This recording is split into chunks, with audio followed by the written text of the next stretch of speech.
अगर आपका भूत, वर्तमान और भविष्य तीनों चीज बिल्कुल एक्यूरेटली प्रिडिक्ट की जा सकती है। अगर मुझे अपनी कुंडली दिखानी है तो मुझे कैसे पता चलेगा कि सामने वाला एस्ट्रोलॉजर सही है या गलत है? शायद मेरे पूरे खानदान में कभी किसी ने एस्ट्रोलॉजी छोड़ो, किसी की कुंडली भी नहीं हुई। कुछ समय पहले सब कुछ इतना चल रहा है, एक साथ घर में 2 डेथ हुई। जब मामा आते हैं, लाइट ऑन करते हैं, तो मामी ऐसे करके बेड पे बैठी हैं और उनकी ये जो पुतलियां हैं पीछे की तरफ। मैं सच बताता हूँ, हमें रात को नींद नहीं आई, हमें डर लग रहा था। एग्जैक्टली तंत्र बिल्कुल होता है, 100% होता है। 27 मई के बाद ठीक 2 महीने के बाद मेरे पिताजी एक्सपायर हो गए। कभी बल्ब ब्लास्ट हो जाता था, कभी मिक्सी चलने लगती थी। मतलब ये आपको इतना हार्म कर सकता है, आपकी डेथ भी हो सकती मेरे अंदर हनुमान जी का प्रवेश होता है, मेरे अंदर श्याम बाबा का प्रवेश होता है। क्या क्या ये सच में होता है? तो क्या सच में नेम करेक्ट करके फ्यूचर को बदला जा सकता है? क्या मोबाइल नंबर से फ़र्क पड़ता है आपकी लाइफ में? है। अगर आपका जन्म किसी भी महीने की, अब जो 2025 आने वाला है, ये किस मूलांक के लिए कैसा रहने वाला है? नमस्कार दोस्तों, मैं हूं हिम्मत भारद्वाज। मेरे नाम है 34 वर्ल्ड रिकॉर्ड्स और मुझे जाना जाता है मेमोरी किंग के नाम से। साथियों, अब तक आपने इस चैनल पे मेमोरी, वैदिक मैथ्स, करियर और मोटिवेशन से रिलेटेड कंटेंट देखा है, लेकिन हम अब अपने एंगल को वाइड कर रहे हैं और मैं आप लोगों के लिए लेके आ रहा हूं द हिम्मत भारद्वाज शो। इसमें पॉडकास्ट होने वाले हैं और हम अपने अपने फील्ड के एक्सपर्ट लोगों को इनवाइट करने वाले हैं और हम उनसे बहुत कुछ सीखने वाले हैं। आपने जितना प्यार वैदिक मैथ्स मेमोरी के कंटेंट को दिखाया था, मैं उम्मीद करता हूं आप हमारे पॉडकास्ट को भी उतना ही प्यार दिखाएंगे।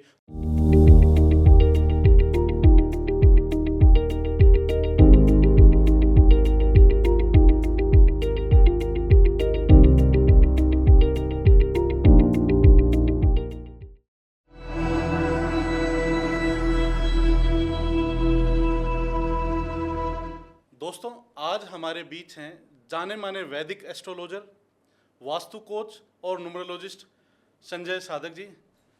संजय भाई, स्वागत है आपका द हिम्मत भारद्वाज शो में। आपका बहुत बहुत धन्यवाद और आपके दर्शकों का भी कि आपने मुझे यहाँ पर बुलाया और मौका दिया कि मैं अपनी जो नॉलेज मैंने गेन की है वो आप लोगों के साथ शेयर कर सकूं और शायद किसी का इससे भला भी हो। गुड। सबसे पहले ये बताइए कि आजकल आपकी लाइफ में क्या चल रहा है, क्या कर रहे हैं आप? मैं जो है इस टाइम फुल टाइम एस्ट्रोलॉजी कर रहा हूँ। अच्छा। न्यूमरोलॉजी, वैदिक एस्ट्रोलॉजी, वास्तु, नेम न्यूमरोलॉजी और अभी थोड़ा सा मेरा काम चल रहा है ग्राफोलॉजी पे, जिसे सिग्नेचर एस्ट्रोलॉजी कहते हैं। तो अभी मैं उसके बारे में स्टडी कर रहा हूँ।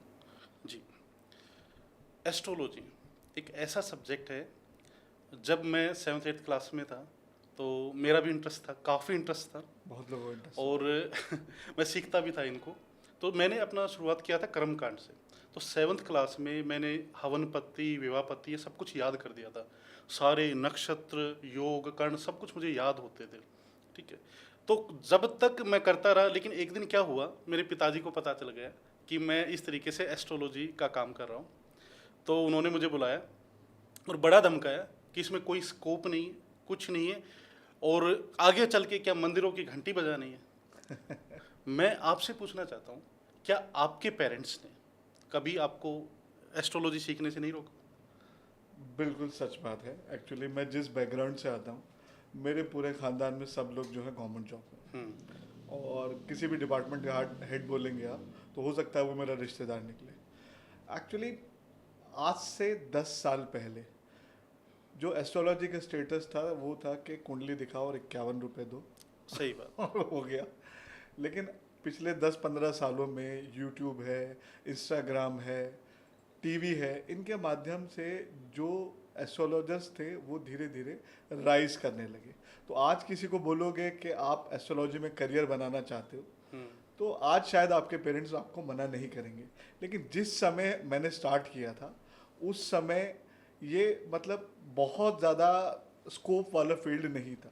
दूसरी चीज़, लोगों को समझ भी नहीं थी, और सबसे इम्पॉर्टेंट जो चीज़ थी कि एस्ट्रोलॉजर की जो है ना बहुत ज़्यादा रिस्पेक्ट भी नहीं होती थी। देखिए, सही जो बात। फेमस हो गए उनकी बात मैं नहीं कर रहा हूँ, लेकिन जो नया नवेला एस्ट्रोलॉजर है जिनने अभी 2-4 साल की प्रैक्टिस की है उसकी बहुत ज़्यादा रिस्पेक्ट भी नहीं थी।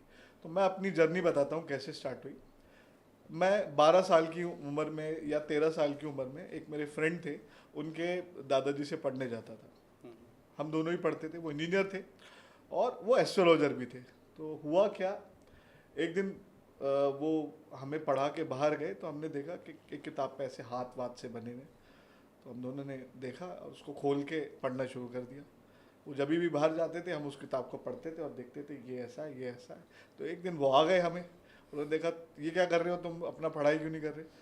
मैंने कहा जी अच्छा लग रहा है तो उन्होंने कहा तुम एक काम करना, अपने मम्मी से ना अपनी कुंडली लेकर आना। बहुत पुरानी बात है। तो मैं अगले दिन अपनी कुंडली लेकर गया उनके पास, तो उन्होंने मेरी कुंडली वुंडली देखी और बोला कि बेटा तू एक दिन ना बहुत बड़ा एस्ट्रोलॉजर बनेगा। मैंने ना ध्यान दिया ना कभी सीरियसली लिया। फिर इवेंचुअली मैं पढ़ता रहा, सीखता रहा। मैंने फिर लॉ किया, एमबीए किया, पढ़ता रहा, सीखता रहा। तो अब होता क्या है कि एक समय के बाद मैं गवर्नमेंट जॉब की तैयारी भी कर रहा था, फिर मैंने प्राइवेट जॉब्स भी किए, बिजनेस भी किया। मैंने देखा जब जब मैं एस्ट्रोलॉजी से साइड हो जाता हूँ, मेरी लाइफ की अपॉर्चुनिटीज़ जो है वो कम हो जाती हैं। और जब मैं एस्ट्रोलॉजी के साथ आगे बढ़ता हूँ तो मेरी लाइफ में इतनी अपॉर्चुनिटीज आती हैं कि मेरे से संभलती नहीं। ऐसा क्यों होता है? बेसिकली कहा जाता है कि आप विद्या को नहीं चुनते, अच्छा। विद्या आपको चुनती है। You are the chosen one. आपके आसपास कितने बच्चे पैदा हुए होंगे, आपके आसपास कितने बच्चे होंगे जो आपके आईक्यू के स्तर के होंगे, लेकिन ईश्वर ने जो आपके लिए लाइफ पाथ लिखा था वो आपको ढूंढ लेता है। हम किसी चीज को नहीं ढूंढते। कहा जाता है कि विद्या आप चूज नहीं कर सकते। शायद मेरे एस्ट्रोलॉजी से पहले, आज से 15 साल पहले, शायद मेरे पूरे खानदान में कभी किसी ने एस्ट्रोलॉजी, छोड़ो किसी की कुंडली भी नहीं होगी। और आज सब लोग जो है मेरे से कुंडली दिखाए बिना कोई डिसीजन नहीं लेते। तो आप कभी भी ये सोच रहे हैं कि आपने कुछ चूज किया, ऐसे नहीं है। सब कुछ प्री डेस्टिन्ड, प्री डिसाइडेड है कि हिम्मत भारद्वाज जी को आज के दिन यहाँ पर बैठ के मेरे साथ पॉडकास्ट करना था, तो ऐसा ही हो रहा है। हमें ऐसा लगता है कि हम कुछ कर रहे हैं, ऐसा कुछ नहीं है। मतलब मैं बिल्कुल फर्म बिलीवर हूँ इस चीज़ का कि सब कुछ जो है प्री डिसाइडेड है। आपके हाथ में क्या है कि आप उस प्री डिसाइडेड में मैक्सिमम आउटपुट तक अपने आप को ले जा सकते हो कि नहीं ले जा सकते, वो आपके हाथ में। तो it is all about destiny कि आप किस दिन कहाँ पर क्या कर रहे होंगे। तो आपके बिहाफ पे पेरेंट्स को एक मैसेज दिया जा सकता है कि अब एस्ट्रोलॉजी में स्कोप है। जब संजय साधक जी ने शुरू किया था या मैंने शुरू किया था तो उस टाइम पे हमारे पेरेंट्स ने हमें डांटा था, लेकिन आज के दिन डिजिटल वर्ल्ड में एस्ट्रोलॉजी अपने आप में एक ज़बरदस्त फील्ड बन चुका है। अगर आपके बच्चे का भी इंटरेस्ट है एस्ट्रोलॉजी में, न्यूमरोलॉजी में, वास्तु में, प्लीज़ उसको अप्रिशिएट कीजिए। Please continue. देखिए, सबसे पहली चीज़ तो है जब हमने स्टार्ट किया तो ये बहुत ज़्यादा स्कैटर्ड था। सही बात है। इसके प्रॉपर इंस्टीट्यूशंस नहीं थे, इसकी प्रॉपर गाइडेंस नहीं थी, इसकी जो पद्धति थी वो गुरु शिष्य पद्धति थी। अब इन केस आप एक ऐसे एरिया में रहते हो जहाँ पर कोई इस तरह की सुविधा नहीं है कि आपको कोई प्रॉपर एस्ट्रोलॉजी की गाइडेंस दे सके, तो आपके लिए इस नॉलेज को गैदर करना बड़ा मुश्किल था। उस टाइम ना तो यूट्यूब होता था, सही बात, ना उस टाइम ऐसी कोई चीज़ होती थी जहाँ से हम कुछ सीख सकें। आज की डेट में अगर जो किसी को इनिशियल स्टार्ट करना है तो वो किसी भी एक एस्ट्रोलॉजर को, देखो 20 जगह भागोगे तो कुछ नहीं होगा, एक एस्ट्रोलॉजर को फॉलो करे और उसको फॉलो करते करते सीखना शुरू कर दे। जब वो इस लेवल पे आ जाए कि उसको चीज़ें समझ में आने वाली लगी हैं तो फिर बहुत सारे कोर्सेज हैं इसके, और फिर उसको हो सकता है कि कोई अच्छा गुरु मिल जाए, तो फिर वहाँ से वो अपनी जर्नी स्टार्ट कर सकता है। लेकिन हमने कैसे करा कि कहीं से कोई किताब, उसकी किताबें अवेलेबल नहीं मैं यही पूछना चाहता कि आपने एस्ट्रोलॉजी कहाँ से सीखी? शुरू में तो दादाजी से ही सीखी थी। अच्छा। उसके बाद जो है कभी बुक फेयर लगा प्रगति मैदान में, वहाँ से 2-4 किताबें ले आए।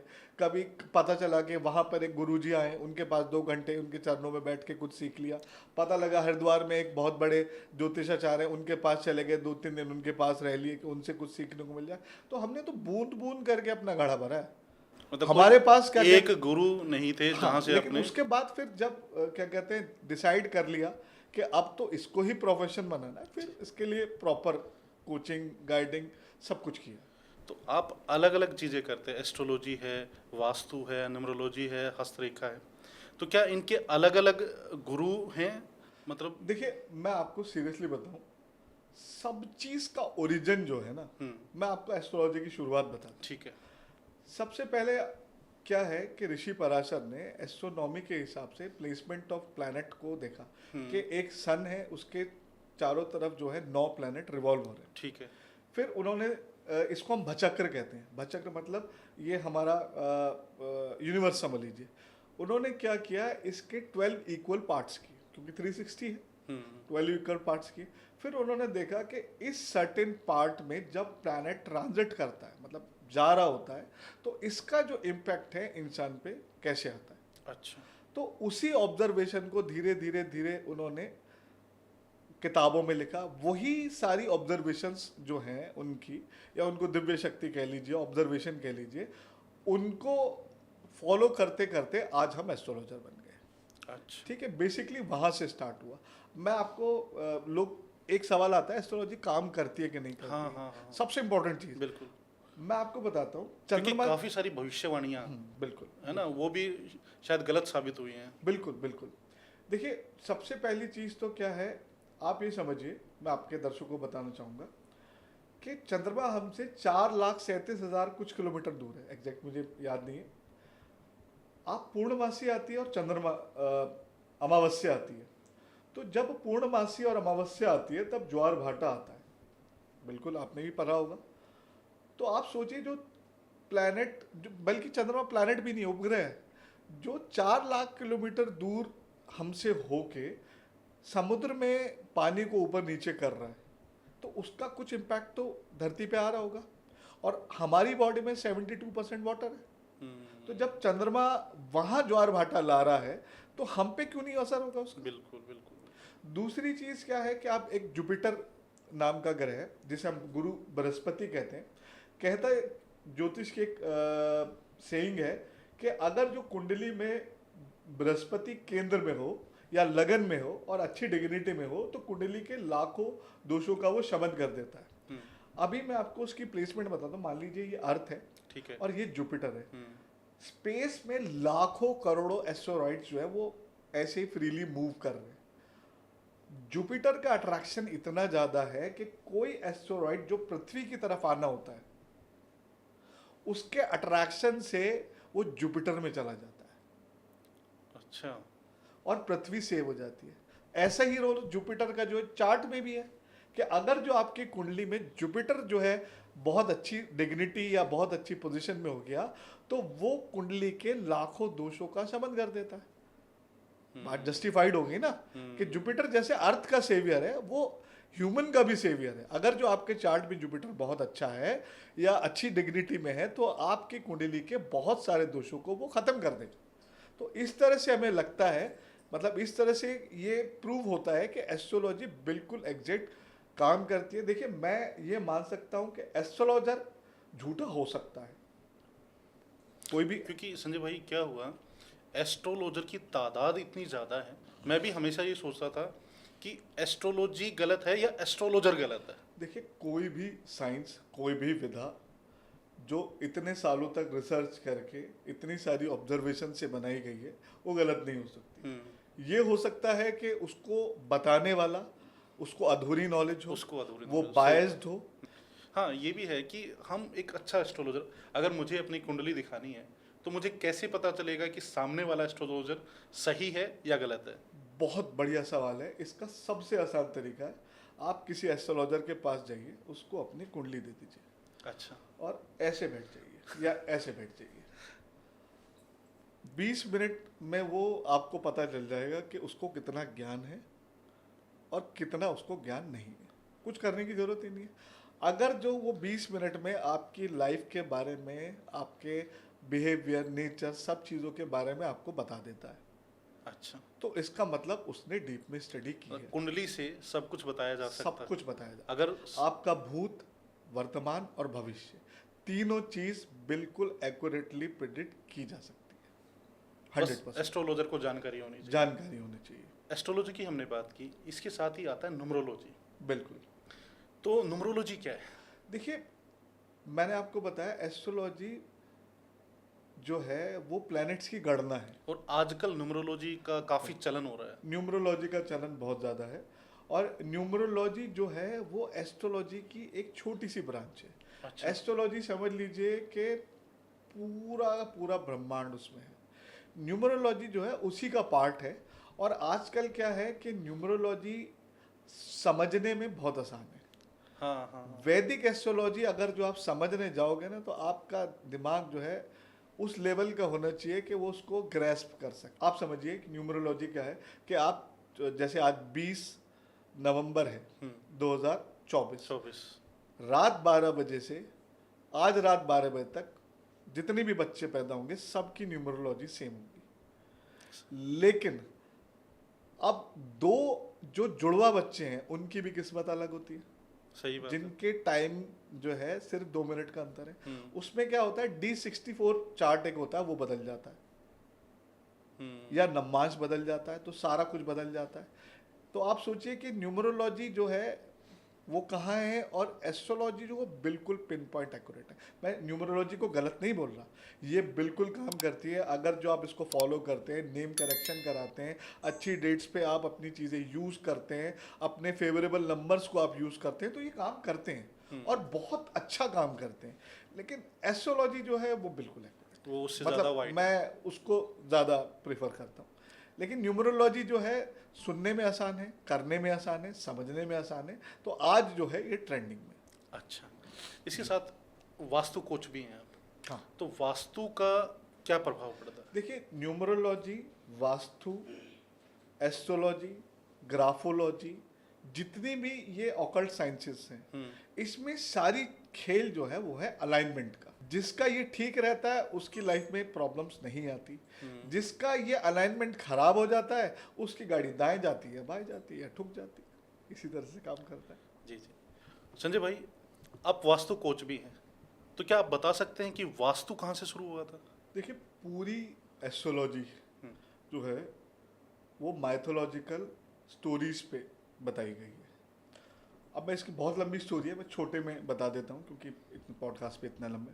एक राक्षस था, वो बढ़ता ही जा रहा था, बढ़ता ही जा रहा था, तो ब्रह्मा जी ने उसको धरती पे डाल दिया। अच्छा। और वो जिस पोजीशन में धरती पे गिरा और उसके ऊपर जो है उसको सप्रेस कर दिया गया, तो वो वास्तु पुरुष के नाम से आप जाना जाता है। बेसिकली उसमें क्या है कि जहाँ उसका सर है, जहाँ उसके बैक है, जहाँ उसके हैंड्स है, वो धरती पे इस तरह से गिरा है।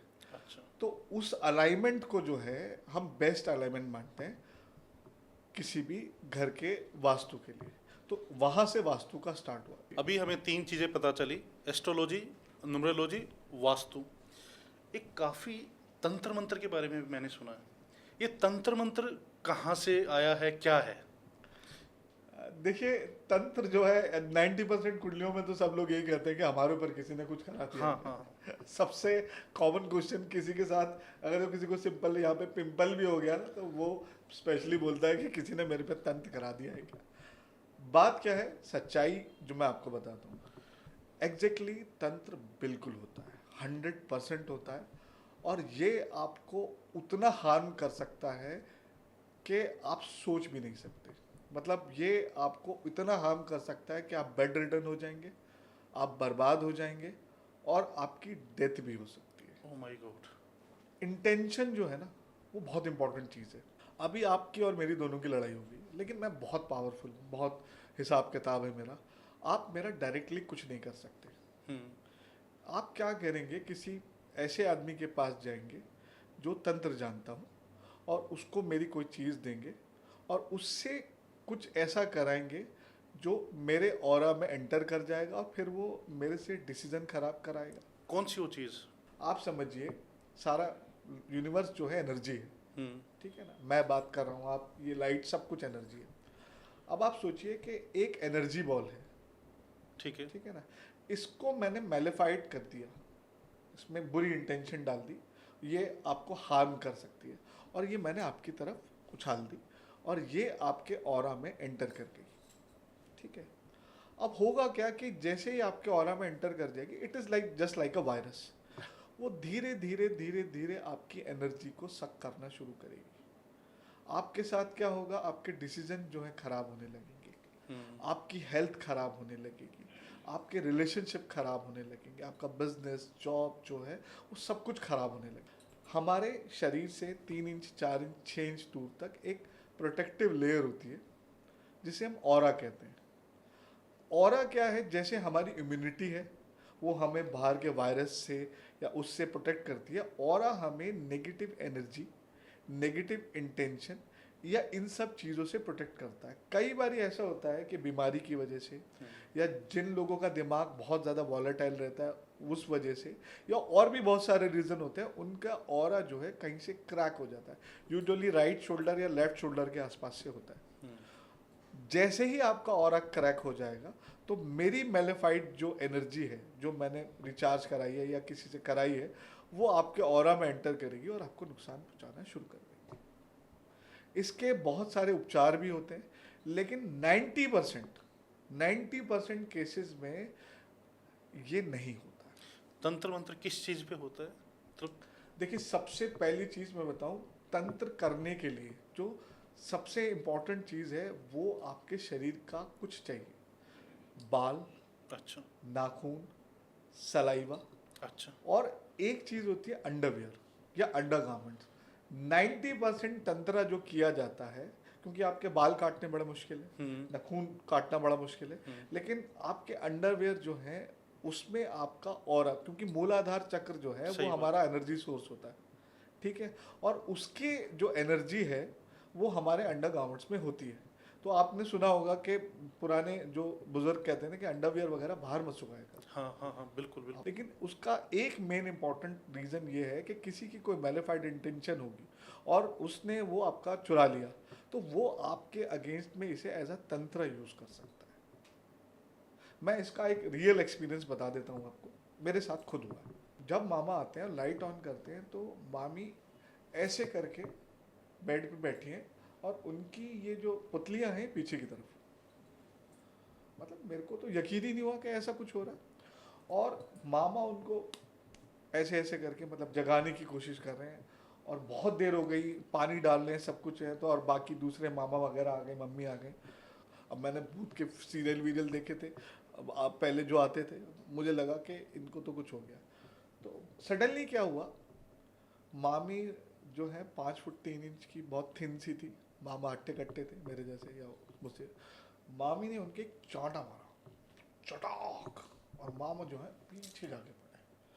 मतलब अगर जो मुझे लगता है कि वो इतनी जोर का थप्पड़ जो है वो कोई रेसलर भी नहीं मार सकता। तो फिर एक मंदिर गए मामा और वहाँ पर एक पुजारी जी थे, उनको बुला कर लाए। तो उससे वो पूछ रहे हैं कि क्या कहते हैं, तुम अपना नाम बताओ, नाम बताओ, नाम बताओ। नाम नहीं बता रही। तो फिर उन्होंने कुछ किया होगा, जो भी किया होगा, मुझे तो एग्जैक्टली पता नहीं, छोटा बच्चा था। फिर उन्होंने बताया थे कि मैं ना वो हूँ, और क्या कहते हैं, जब ये खेत में गई थी तो मैं क्या कहते हैं एक घड़े में थी, तो इसका ना पाँव लग गया था उसमें, अच्छा और मैं फिर इसके साथ आ गई। अब मैं इसको और इसके बच्चे को दोनों को लेकर जाऊंगी। अब मेरी आंखों के सामने, मतलब मैं I already had goose bumps होने में, ओके। मतलब वो सीन अभी भी याद आ जाता है। तो ये इतना इम्पैक्ट करता है। देखिए, जो आदमी बहुत ज़्यादा दिमाग से वॉलेटाइल है, जो बीमार है, जो नशे करता है, और जिसके प्लानिटरी अलाइनमेंट जो है वो अच्छे नहीं है, उनको ये चीज़ ज़्यादा इम्पैक्ट करती है। मतलब ज्योतिष की भाषा में बता दूं, जिस व्यक्ति का चंद्रमा कुंडली में बहुत कमज़ोर या मैलिफिक इन्फ्लुएंस में होगा, उसी व्यक्ति को ज़्यादातर ये तंत्र हिट कर सकता है। जो आदमी बहुत ज़्यादा अच्छी विल पावर का, ऐसी की तैसी आंधे जो आएगा, उस पर कुछ असर नहीं होता। जैसे कुछ चीज़ें आपने बताई, बाल बताया, नाखून बताया, अंडरवियर बताया, इसका मतलब ये चीज़ें कोई तभी ले सकता है या चुरा सकता है जो कोई आपका बिल्कुल खास हो, अपना हो। 90% केसेस में तो तंत्र यानी कि कोई ना कोई अपना आपके ही है। नेबर्स या आपके रिलेटिव ही होते हैं। हाँ मतलब एक कहावत है ना कि आदमी अपने दुख से परेशान नहीं है, दूसरे की खुशी से परेशान है। वो वाली बात है। संजय भाई, मैं थोड़ा सा अगर अपने बारे में बताऊं तो मैं छोटे से गांव से बिलोंग करता हूं, और उस गांव से निकलकर मैंने 34 वर्ल्ड रिकॉर्ड बनाए, 7 नेशनल रिकॉर्ड बनाए। बिल्कुल। और ये बनाने से पहले 2 बार मेरे ऊपर फेलियर का ठप्पा लगा था, मतलब सबने ये बोल दिया था कि ये लड़का लाइफ में कभी कुछ नहीं कर सकता। बिल्कुल। लेकिन लाइफ में कहते हैं ना टर्निंग पॉइंट आता है। मैं अपने फादर को अपना भगवान मानता हूँ। मैं सब कुछ बर्दाश्त कर सकता हूँ, लेकिन ये बर्दाश्त नहीं कर सकता कि मेरे फादर को कोई कुछ बोले। तो जब उनके साथ में, वो कहानी बहुत लंबी है, तो हम गुड़गांव में शिफ्ट हो गए थे। तो मैं हमेशा अपने पापा का चेहरा देखता था, वो पुरानी बातें याद आती थी, और मुझे ये लगता था कि मेरी वजह से मेरे फादर की इंसल्ट हुई है, तो मुझे अब पीछे मुड़ के नहीं देखना, मुझे पढ़ना है। तो मैंने अपना पढ़ना शुरू किया और 10 साल दिन रात मेहनत की और इतने रिकॉर्ड बना दिए, फिर किताबें लिख दी, मुझे ऑनरी डॉक्टरेट डिग्री मिली। ये रिश्तेदारों के लिए, ये फ्रेंड सर्कल के लिए, क्योंकि जब भी मैं गाँव जाता हूँ, यार तू पर फेल हुआ था ना, फेलियर याद है। हाँ हाँ, तेरे नाम 7 नेशनल रिकॉर्ड कैसे हो गए, 34 वर्ल्ड रिकॉर्ड बना दिए, अखबारों में मेमोरी किंग बोला जाता, दिल्ली यूनिवर्सिटी में जाके पढ़ाता है। माओ आपको वो दिखता है, लेकिन मेरे 10 साल के दिन रात, 10 साल को मैंने 20 साल जैसी मेहनत की है। सब कुछ बहुत अच्छा चल रहा था। मैंने अपने, मेरे 2 स्कूल चल रहे हैं झज्जर में PRS के नाम से, और बहुत अच्छे चल रहे हैं, मेरे बिजनेस सारे अच्छे चल रहे हैं।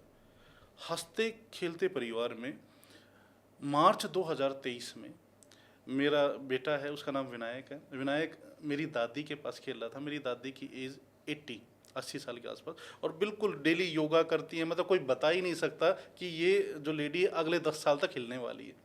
तो मैं खुश था कि देखो, मतलब चौथी पीढ़ी, मतलब मेरी दादी और मेरा, मतलब मेरे बच्चे को, यानी कि अपने पड़ पोते को खिला रही है, सोने की सीढ़ी चढ़ी है।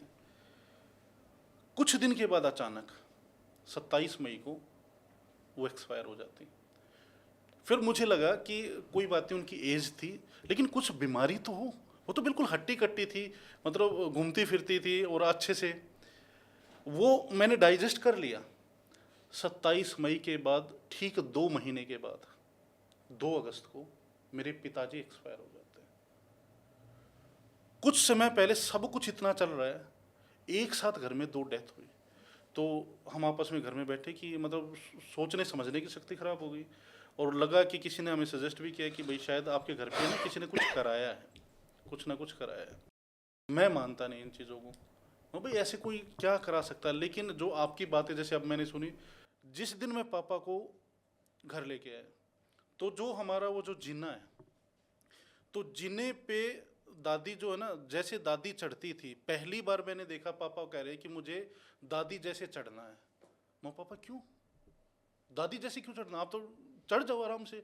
तो वो वैसी, जैसे दादी थोड़ा सा सहारा लेके चढ़ती थी, जैसे एक होता ना बच्चा, जैसे बच्चा चढ़ता है, तो वहाँ से मुझे थोड़ा सा पता नहीं हिंट लगा कि, और मैं जैसे ही घर पे पापा आए थे, मुझे अलग सा एक नेगेटिव एनर्जी उनके चारों तरफ लग रही थी कि मतलब जैसा मैं कंफर्टेबल पहले था वैसा लग नहीं रहा था। ऊपर चले गए हम। ऊपर जैसे ही गए तो पापा कहते हैं कि यार है ना, मेरी जो चारपाई है ना वहीं डाल दो जहाँ दादी की चारपाई डली हुई थी। मैं, पापा आप तो कभी नहीं सोते थे वहाँ इसका पे? रीजन मैं बताऊंगा आपको, पहले बात पूरी कर हाँ, लीजिए। और आप तो कभी नहीं सोते थे वहाँ पे? बोला यार मुझे है ना वहीं पे सोना जहाँ दादी सोती थी। मतलब मुझे उस टाइम पे ये आइडिया हो गया था कि शायद पापा को कुछ हुआ। उस रात को मैं और मेरी वाइफ, पापा सो रहे थे, हम दोनों अपने अलग रूम में नहीं गए कि पापा के साथ सोना। मैं सच बताता हूँ, हमें रात को नींद नहीं आई, हमें डर लग रहा था। उसके बाद में पापा को एडमिट कराना पड़ा, और 2 महीने के बाद हम हॉस्पिटल से पापा को डेथ ही लेके आए हैं। जी। तो तब मुझे लगा कि शायद कुछ ऐसा हुआ है हमारे साथ भी, क्योंकि जिस तरीके से एकदम से मेरा ग्राफ ऊपर गया, वो किसी को डाइजेस्ट नहीं हो रहा था, किसी को भी। तो देखिए, मैं आपके दर्शकों को भी ये बात बता दूं, ये बहुत इंपॉर्टेंट बात है, इसको प्लीज़ बहुत ध्यान से सुनिएगा। जो व्यक्ति इस दुनिया से चला गया है, लोग बाग क्या करते हैं, मान लिया किसी के फादर की डेथ हो गई, ठीक है, उनके कपड़े, उनकी घड़ी, उनके शूज़, उनकी यूज़ की हुई चीज़ें, वो एज ए मेमोरी अपने पास रखते हैं। मैं भी रखता हूँ। ठीक है। अब आप ये समझिए कि मैंने ये घड़ी 2 साल से पहन रहा हूँ, तो मेरी एनर्जी है इसमें, इस कपड़े में मेरी एनर्जी है, इस शूज़ में मेरी एनर्जी है। होता क्या है कि अब मैं मेटाफिजिकल स्टेट में यहाँ पर हूँ, फिजिकल स्टेट में मैं यहाँ पर नहीं हूँ। एनर्जी का एक नियम है E=mc², अगर जो आप सुनेंगे कि अगर जो आप किसी मैटर में यहाँ पर चेंज करेंगे तो वो यूनिवर्स के किसी भी पार्ट में होगा, उसमें वो चेंज होता है। ठीक है, वो बड़ा लंबा हिसाब किताब है। तो आप ये समझ लीजिए कि जो चला गया है, अगर जो हम उसको बार बार उसको याद करेंगे या उसकी चीज़ों को आप उसकी चीज़ों से इन्वॉल्वमेंट बढ़ाओगे, तो कहीं ना कहीं वो वहाँ पर जब इस दुनिया से जो चला गया है, जहाँ पर भी है, वो उसको वहाँ पर कुछ ना कुछ फील होगा। अच्छा। और आप बार बार उसको याद दिलाओगे कि क्या कहते हैं, मैं तेरे को याद कर रहा हूँ, मैं तेरे पास नहीं हूँ, तो वो आपसे किसी ना किसी तरह का कांटेक्ट करने की कोशिश करेगा। मैं एक लाइव एग्जांपल बताता हूँ। एक मेरे क्लाइंट हैं, XYZ जगह पे रहते हैं, मैं बहुत ज़्यादा नहीं बताऊँगा। उनके हस्बैंड की डेथ हो गई, ठीक है, और उनकी चीज़ें जो है वो इतने लगाव रखती थी, उनके मतलब सूट जो है बेड पे रख लेती थी और कहती थी मुझे ऐसा लगता है कि वो अभी हैं, जो उनके पहने हुए सूट हैं, जब वो सोती थी और मैं उनके ऊपर हाथ रख के सोती, जैसे यूजुअली हस्बैंड वाइफ एक दूसरे के हाथ रखे। उनके घर में कभी फ्लावर पॉट गिर जाता था, कभी बल्ब ब्लास्ट हो जाता था, कभी मिक्सी चलने लगती थी। तो वो जो एनर्जी है वो उनसे कांटेक्ट करने की कोशिश करी थी, क्योंकि आप बार बार उसको याद दिला रहे। जो चला गया है उसको आप पूरी इज्जत से विदा कर दो, या तो उसको वापस बुला लो या फिर उसको आप क्या कहते हैं उससे कनेक्शन काट लो, क्योंकि अगर जो उसने कनेक्शन बनाने का कोशिश किया तो फिर आपकी लाइफ में बहुत प्रॉब्लम होगी। आपके फादर जो हैं आपकी दादी से बहुत ज़्यादा अटैच होंगे। लेकिन मैं सच में मानता हूँ कि पापा है ना दादी से बहुत, हमसे भी ज़्यादा दादी से अटैच मैंने थे। बताया ना कि उसी तरह का जो अटैचमेंट है ना, आपके फादर ने वो अटैचमेंट को ब्रेक नहीं किया। और यही अटैचमेंट मेरा फादर के साथ में है। 2 अगस्त 2023 कहते हैं कि समय हर घाव को भरता है। मेरा समय तो वो घाव बढ़ाता जा रहा है। मैं हर दिन, ऐसा कोई दिन नहीं होता जिस दिन मैं अपने फादर को याद नहीं करता, मतलब ऐसा कोई दिन नहीं गया होगा अकेले में जाके। इसका सॉल्यूशन क्या है, कैसे बचा जाए इससे? सॉल्यूशंस इसका डिपेंड करता है कि आपके साथ हुआ क्या है। जैसे बीमारी है, जिसको टाइफाइड है उसको टाइफाइड की ट्रीटमेंट देना पड़ेगा। किसी को अगर जो कुछ और बीमारी है तो उसके साथ हर गांव में बैठे हैं झाड़ा लगाने कि वाला है ना, मेरे अंदर हनुमान जी का प्रवेश होता है, मेरे अंदर श्याम बाबा का प्रवेश होता है। क्या क्या ये सच में होता है? देखिए, वही वाली बात है, रेयरेस्ट ऑफ द रेयर चीज हाँ। है, लेकिन 99% ये सब कुछ फेक है। अच्छा।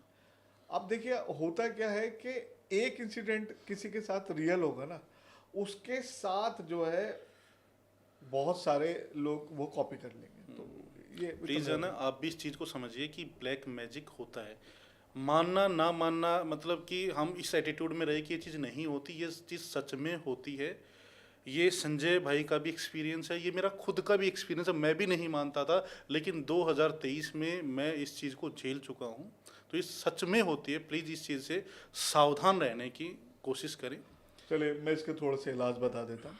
देखिए, अगर जो आपको ऐसा लगता है कि आपके ऊपर कोई मेलिफाइड इंटेंशन जो है वो आ गई है, उसके लिए आप क्या कर सकते हैं। ज्योतिष में बहुत सारे उपाय बताए गए हैं, लेकिन मैं आपको 2-4 बता देता हूँ आसान आसान तरीके से। नारायण कवच, भैरव कवच, नरसिंह कवच, अगर जो आप रेगुलरली इनका पाठ करें तो इससे भी आपकी जो ये मेलिफिक चीज़ें हैं ये रिमूव होती हैं।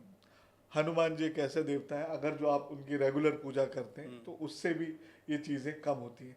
आप अपने घर को साफ सुथरा रखिए, अच्छा। आप अपने घर में अच्छी स्मेल जलाइए, चीज़ें ऑर्गेनाइज रखिए और रेगुलरली पूजा पाठ कीजिए, तो 99% चीज़ें आपके घर से ये दूर रहेंगी। बाकी अगर जो कुछ बहुत ज़्यादा आपको लग रहा है तो फिर किसी अच्छे एस्ट्रोलॉजर को दिखाइए, और उसके फिर प्रोटोकॉल्स होते हैं, वो सब यहाँ नहीं बताए जा सकते। देखिए, आपकी बातों से ये पता तो चल चुका है कि एस्ट्रोलॉजी काफ़ी वाइड है और एक्यूरेट भी एस्ट्रोलॉजी ही है ना। तो अगर मुझे अपनी कुंडली बनवानी है तो उसके लिए किस किस चीज़ की रिक्वायरमेंट होती है? देखिए, किसी के भी चार्ट बनाने के लिए, कुंडली जिसे हम कहते हैं, आपका डेट ऑफ बर्थ, आपका टाइम ऑफ बर्थ एक्चुअल और आपका प्लेस ऑफ बर्थ। यूजुअली मेरे पास बहुत सारे क्लाइंट आते हैं, वो कहते हैं जी हमारे तो आधार कार्ड में ये लिखा हुआ है और टाइम ये है, आप ये वाली बताऊं कि असली वाली बताऊं? यार ये कैसे सवाल है? आपको वो बताना है जिस दिन आप पैदा हुए थे उस टाइम जो है पूरे यूनिवर्स में कौन सा प्लैनेट कौन सी जगह पे ट्रांजिट कर रहा था, किस डिग्री पे था और कहाँ पर था, तब आपका चार्ट कास्ट होता है। उस हिसाब से आपकी कैलकुलेशन की जाएगी। आधार कार्ड में आप कुछ भी लिख दो, उससे क्या मतलब है? और संजय भाई, जैसे मेरी खुद की मुझे डेट ऑफ बर्थ तो पता है, लेकिन टाइमिंग में थोड़ी सी गड़बड़ है ना? जी तो और मुझे लगता है कि ना केवल मेरी, बाकी काफ़ी सारे ऐसे बिल्कुल व्यक्ति होंगे जिनको उनका टाइमिंग एक्यूरेट नहीं पता होगा। बिल्कुल। तो अगर उनको अपना देखिए कुछ ऐसा चार्ट है, बनाना है, इसमें भी कई सारी चीज़ें हैं। आप जैसे प्रैक्टिस करते करते करते हमें पता लग जाता है कि हम किसी का चार्ट देख रहे हैं, तो उसका चेहरा, हाइट, वेट देख के, जैसे मैंने आपको बताया कि आपका कौन सा लगन होगा, तो वो पता लग जाता है, तो लगन डिसाइड हो गया। दूसरी चीज़, इसमें एक मेथड होता है BTR, बर्थ टाइम रेक्टिफिकेशन। ठीक है। उसमें हम रिवर्स इंजीनियरिंग करते हैं। अच्छा।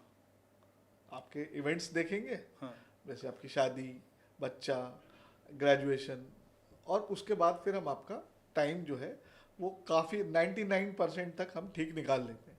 लेकिन काफ़ी लंबा प्रोसेस है, बहुत कॉम्प्लिकेटेड है, लेकिन हम कर सकते हैं। लेकिन किसी को कुछ भी नहीं पता, फिर तो बहुत बिल्कुल नहीं, अगर टाइमिंग नहीं है तो क्या हम न्यूमरोलॉजी पे जा सकते हैं? क्योंकि वहाँ पे नाम और डेट ऑफ बर्थ से काम चल जाता है। बिल्कुल। न्यूमरोलॉजी जो है वो, उससे हम बहुत हेल्प ले सकते हैं, और न्यूमरोलॉजी से हेल्प लेके हम अपनी लाइफ में सर्टेनली बहुत सारे चेंजेस अपने बेटरमेंट के लिए कर सकते हैं। अच्छा संजय भाई, ये बताइए न्यूमरोलॉजी कैसे काम करती है? देखिए, न्यूमरोलॉजी बिल्कुल ऐसे ही काम करता है जैसे एस्ट्रोलॉजी है। एस्ट्रोलॉजी में क्या है कि आपका कोई प्लैनेट कहाँ पर प्लेस्ड है और उसमें क्या क्या इन्फ्लुएंस आ रहा है, उस हिसाब से काम करता है। इसी तरह से जैसे 9 के 9 ग्रह हैं, उनके साथ 9 नंबर असाइन किए गए हैं। अच्छा।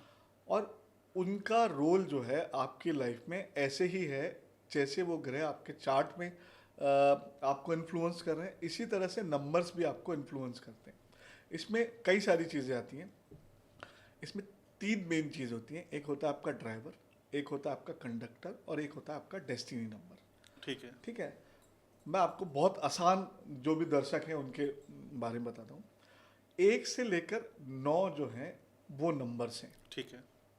अब मान लीजिए किसी का जन्म 21 तारीख को हुआ है, तो इसका मतलब ये नहीं है कि उसका मूलांक जो है 21 का है। जो भी आपकी डेट ऑफ बर्थ है उसको आप सिंगल डिजिट पर जब ले आते हैं वो आपका मूलांक होता है। जैसे मेरा जो जन्म है वो 24 जून का है, ठीक है। तो 2 और 6 मिलके, 2 और 4। 2 और 4 मिलके आता है 6, तो मेरा जो मूलांक हुआ वो हो गया 6। 6 हो गए। जैसे आपका 1 नवंबर का जन्मदिन, तो आपका मूलांक हो गया 1। 1 नंबर। ये हो गया आपका ड्राइवर।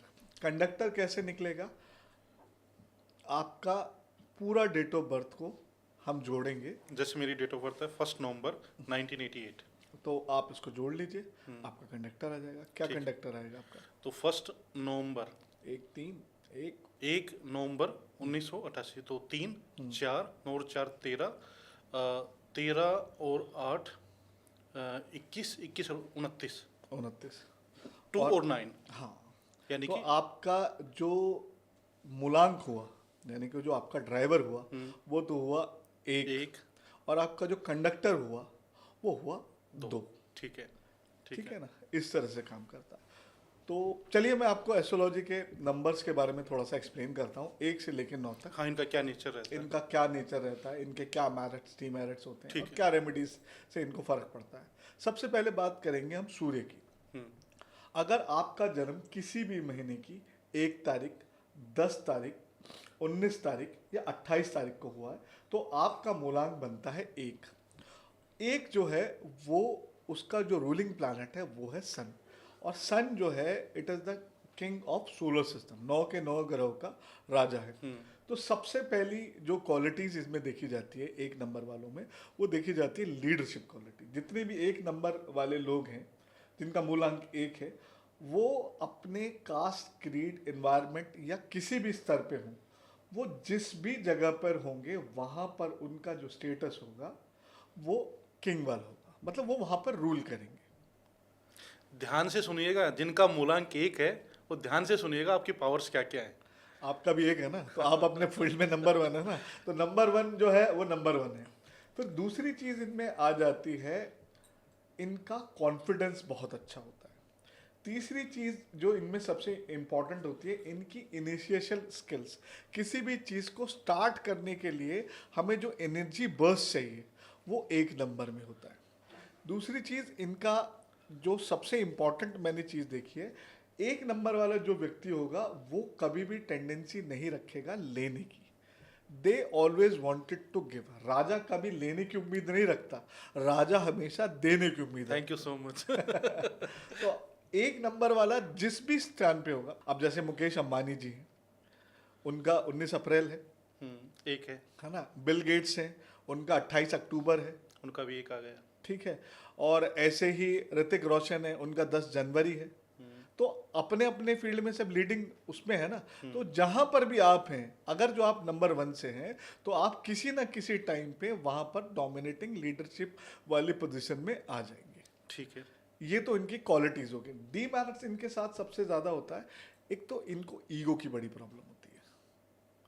किसी की छोटी सी बात जो है इनकी पूरी लाइफ को शेक कर देती है। जैसे आपने अपना एग्जाम्पल दिया, 100% एक छोटी सी बात आपको लग गई थी और आपने अपना ग्राफ जो है 180 डिग्री चेंज कर दिया। तो ईगो इनके लिए, जबकि आजकल तो कितने बच्चे जो अपने पेरेंट्स को उल्टा जवाब देते हैं, और मेरे पेरेंट्स को किसी ने बोला तो चीज़ें चेंज हो गई। तो इनको ईगो की प्रॉब्लम है। ठीक है। दूसरी चीज, इनको रिलेशनशिप में हमेशा इशू रहेंगे क्योंकि ईगो की वजह से। और इनका नेचर जो है बहुत ज़्यादा डोमिनेंट रहता है, डोमिनेटिंग रहता है कि मेरी ही बात सुनी जाए, मेरी ही बात मानी जाए। तो इनको उस पार्ट पे थोड़ा सा ध्यान रखने की जरूरत है। अब इनके 2 लिए नंबर की 2 नंबर के की बाद बात में, करते 2 नंबर बेसिकली मून इसके रूलिंग प्लैनेट है। ठीक है। मून जो है हमारे इमोशनल क्वेश्चन को गवर्न करते हैं। हमारा थॉट प्रोसेस जो है वो मून से गवर्न होता है। ये बहुत ज़्यादा क्रिएटिव होते हैं, बहुत ज़्यादा रोमांटिक होते हैं, लेकिन इनमें सबसे ज़्यादा प्रॉब्लम क्या आती है, इनका बिहेवियर जो है बहुत ज़्यादा वॉलेटाइल होता है। अब आप समझिए, चंद्रमा जो है वो 15 दिन बढ़ता है, 15 दिन घटता है। करता है। तो इसी तरह से इनका बिहेवियर जो है ऊपर नीचे ऐसे होता रहता है। अगर जो किसी का लगन में चंद्रमा हो, या चंद्रमा का लगन हो, या राशि चंद्रमा की हो, कर्क राशि है, तो ऐसा व्यक्ति बताएगा दिल्ली, पहुंचेगा गुड़गांव, आएगा फरीदाबाद से, और रात को पता नहीं कहाँ होगा। मतलब ये खराब लोग नहीं है, लेकिन इनके साथ प्रॉब्लम क्या है, इनका अपना थॉट प्रोसेस इनसे कंट्रोल नहीं होता। अगर जो ये किसी तरह से अपना थॉट प्रोसेस कंट्रोल कर लें, तो ये लाइफ में बहुत आगे जा सकते बीच में आपको एक बार कट कर रहा हूँ कि मेरा मूलांक हो गया 1, और आपने क्या बोला था, ड्राइवर हो गया मेरा 1, कंडक्टर हो गया मेरा 2। तो इन दोनों का क्या मतलब? हैं। देखिए, मूलांक जो है वो ड्राइवर है। हाँ। ड्राइवर डिसाइड करता है कि गाड़ी कहाँ जाएगी। अच्छा। उसको सपोर्ट कौन कर रहा है? कंडक्टर। कंडक्टर कर रहा है। तो इसी तरह से ड्राइवर ही आपका मेन है, लेकिन हम किसी भी प्रिडिक्शन में आपके कंडक्टर को भी इक्वल वैल्यू देके उस हिसाब से आपके कैलकुलेशंस करते हैं। ठीक ठीक है। तो अभी मैं मूलांक की बात कर रहा हूँ, क्योंकि पॉडकास्ट में सब कुछ बता पाना बिल्कुल सही पॉसिबल बात नहीं है। दूसरी चीज, जो मूलांक 2 वाले हैं, उनकी क्रिएटिविटी का कोई सानी नहीं होता। मैं आपको एग्जांपल देता हूँ। 11 अक्टूबर अमिताभ बच्चन, 29 जुलाई संजय दत्त, 2 अप्रैल अजय देवगन, और सबसे बॉलीवुड के बादशाह 2 नवंबर। तो ये लोग जो हैं क्रिएटिविटी में, तो आपको पता है कहाँ पर है। बिल्कुल सही बात है। तो इनका ये रहता है, लेकिन इनके साथ वही है कि इनका वॉलेटाइल बिहेवियर जो है इनको कई बारी लेट डाउन करता है। तो आपको क्या कहते हैं, इस चीज़ पे काम करना चाहिए। फिर आ जाते हैं 3 नंबर पे। 3 नंबर बेसिकली जुपिटर का नंबर है, और Jupiter is the planet of knowledge, wisdom and abundance. तो जितने भी लोग 3 नंबर से गवर्न हैं, जिनका जन्म जो है 3 तारीख को, 21 तारीख को, या 30 तारीख को हुआ है, या 12 तारीख को हुआ है, तो वो जुपिटर से गवर्न है। इन लोगों में सबसे अच्छी चीज़ क्या होती है, इनकी ग्रास्पिंग पावर गजब की होती है। अच्छा। पढ़ने पढ़ाने में, नॉलेज गैदर करने में इनका कोई सानी नहीं होता। दूसरी चीज ये जुपिटर का नंबर है, और जुपिटर जो है वो सबसे ऑस्पिशियस प्लैनेट है क्या कहते हैं चार्ट में। तो इनके साथ डिवाइन ब्लेसिंग रहती है, इनके ऊपर ईश्वरीय कृपा बहुत ज़्यादा रहती है। अच्छा। अगर जो ये अपने कैरेक्टर को, स्पेशली कैरेक्टर को और अपने कंडक्ट्स को अच्छा रखे, तो ईश्वर की इन पे इतनी कृपा होती है कि जिस चीज़ में हाथ डालते हैं वो सोना हो जाती है। क्या बात है, मूलांक 3। सोने का कारक भी बृहस्पति होता है तो इनको, लेकिन इनको कई बारी देखा अपने नॉलेज और अपने टैलेंट का घमंड हो जाता है, तो उस चीज से इनको बचना चाहिए। फिर आते हैं नंबर 4 पे। नंबर 4 जो है राहु का नंबर है, और ये सबसे ज्यादा इंटरेस्टिंग नंबर है। मैं इससे ज्यादा इंटरेस्टिंग नंबर मानता ही नहीं, मेरी खूब रिसर्च हो रही है इस पे। ये वो नंबर है कि आप सुबह उठोगे और देखोगे आपकी 10 करोड़ की लॉटरी लग गई है। अच्छा। या ये वो नंबर है कि आपका 100 करोड़ का एम्पायर था और रात को आप सोओगे, सुबह उठोगे वो जीरो हो गया। 0। तो ये रंग को राजा और राजा को रंग बना सकता है। आप ये समझिए कि जितने भी out of the box idea हैं वो इनके पास होते हैं। क्या ये सोच लें, इनकी सोच तक पहुंच पाना किसी के लिए पॉसिबल नहीं होता। इनके आइडियाज हो सकता है आपको बहुत वियर्ड लगे, लेकिन अल्टीमेटली ये लोग वो कर सकते हैं जो कोई नहीं कर सकता। जैसे ओपनहाइमर हैं जिन्होंने परमाणु बम बनाया था, उनका 4 अप्रैल 1944 था, एग्जैक्टली मुझे वो याद नहीं है। तो इनका क्या कहते हैं ड्राइवर भी 4 था, कंडक्टर भी 4 था, और उसमें भी 4 नंबर आ रहे थे। तो उन्होंने परमाणु बम का आविष्कार किया। तो आप सोच सकते हो कि ये कोई आम आदमी सोच सकता है कि कोई ऐसी चीज़ बनेगी कि आप इतनी ज़्यादा एनर्जी क्रिएट कर सकते हो? नहीं सोच सकता। तो वो सिर्फ राहु वाले सोचते हैं। अच्छा। इनके साथ प्रॉब्लम क्या है कि एक तो इनमें ग्रीड बहुत रहता है, अच्छा। दूसरी चीज इनके साथ सबसे बड़ी, इनको लत पड़ जाती है। नशे की लत हो सकती है, चाय की लत हो सकती है, या किसी भी चीज की लत हो सकती है। तो इनको इस चीज से बच के रहना चाहिए, क्योंकि अगर जो ये इस चीज में आगे निकल जाए तो फिर ये वापस नहीं आ पाते। ओके। ठीक है। फिर आते हैं 5 नंबर पे। 5 नंबर मरकरी का नंबर है, और ये सबसे ज्यादा ऑस्पिशियस नंबर है एस्ट्रोलॉजी का, न्यूमरोलॉजी का। ये लोग वो हैं जो सबसे जल्दी सक्सेस पा जाते हैं, 5 नंबर वाले। 5 नंबर वाले। दूसरी चीज, बिजनेस में गजब का काम करते हैं, कम्युनिकेशन स्किल गजब की होती है, और ये वो लोग हैं जो किसी भी चीज को ऐसे सीख जाते हैं। अच्छा। सबसे अच्छी बात। लेकिन इनके साथ प्रॉब्लम ये है कि ये बहुत ज्यादा अपने बारे में सोचते हैं, सेल्फिश वर्ड यूज कर सकते हैं। सेल्फिश हो जाते हैं। अच्छा। तो अगर जो ये यहाँ थोड़ा सा कॉम्प्रोमाइज कर लें और लोगों के साथ आगे बढ़ने की कोशिश करें और लोगों को भी बढ़ाएं, तो ये भी बहुत जल्दी सक्सेसफुल होते हैं। फिर आ जाते हैं 6 नंबर पे। 6 वीनस का नंबर है, अच्छा। शुक्र का नंबर है। ये लोग जो है जुपिटर की तरह ब्लेस्ड है। इन लोगों की लाइफ में कहीं ना कहीं से इनको पैसा, लग्जरी, नेम, फेम, सक्सेस अपना आप मिल जाता है। अगर जो आप वीनस के नंबर पे पैदा होते हो तो ये गारंटी है कि आपकी लाइफ में इनिशियल में, मिडिल में या लास्ट में कभी ना कभी आपको सारी लग्जरीज अवेल होंगी। ये अपने कंफर्ट जोन से बिल्कुल बाहर नहीं आते। लव अफेयर्स इनके बहुत ज़्यादा होते हैं। झूठ ऐसा बोलते हैं कि किसी का बाप नहीं पकड़ सकता। लेकिन इनके साथ प्रॉब्लम क्या है कि ये लव ड्रिवन लोग हैं। ये सोचते हैं कि मैं जितना प्यार आपसे कर रहा हूँ आप भी मुझसे कर, तो इनको लोग एक्सप्लॉइट बहुत करते हैं। अच्छा। दूसरी चीज, इनके साथ सबसे बड़ी प्रॉब्लम क्या है कि पैसे में आग लगानी हो ना तो इनको बुला लो, बिल गेट्स की सारी दौलत इनको दे दो और एक हफ्ते बाद वो जो है क्या कहते हैं वो चवन्नी भी नहीं बचेगी उसमें से। तो जितने भी 6 नंबर के लोग हैं वो पैसा बचा के रखें, नहीं तो लाइफ के एंड में आपको बहुत प्रॉब्लम होगी। कुछ सेविंग्स जरूर करें। फिर आते हैं 7 पे। 7 नंबर। 7 नंबर बेसिकली केतु का नंबर है, और Ketu is a planet of isolation and detachment. Ketu के पास ना सर नहीं है। सिर नहीं है, हाँ। अब आपने सुना होगा कि जिन लोगों के पास आंखें नहीं होती या सुन नहीं सकते तो उनकी एक अलग सेंस डेवलप हो जाती है। बिल्कुल तो बिल्कुल। इसी तरह से केतु के पास जो पावर आ गई है वो आ गई है फोरसाइटनेस, इंट्यूशन की। इनका इंट्यूशन इतना गजब होता है 7 नंबर वालों का। 7 नंबर वालों का कि इनको पूर्वाभास हो जाता है चीज़ों का पहले से। अच्छा। ठीक है। अब धोनी जो है 7 जुलाई बॉर्न है, 7 जुलाई 1981 है। तो आपको पता है जब वो मैच खेलते थे तो उनको अगला स्टेप अगली टीम का पता होता था, अच्छा। तभी वो 2 वर्ल्ड कप जिता के बैठे। हम्म। आपको पहले से पता है ना कि कहाँ पे क्या होने वाला है। और जितने मैच जो हैं धोनी ने जिताए होंगे अपनी कैप्टनसी में, शायद ही इंडिया में कोई जिता पाया। कोई नहीं जीता पाया। इनके साथ प्रॉब्लम क्या है कि ये एक सर्टेन एज के बाद लोगों से डिटैच होना शुरू हो जाते हैं। अच्छा। तो इनको लाइफ में लास्ट पीरियड में ये आइसोलेट हो जाते हैं। तो इनको क्या कहते हैं, अपने ग्रुप्स में इन्वॉल्वमेंट रखना चाहिए, नहीं तो ये लाइफ में बहुत परेशान हो जाते हैं। फिर आते हैं 8 नंबर पे।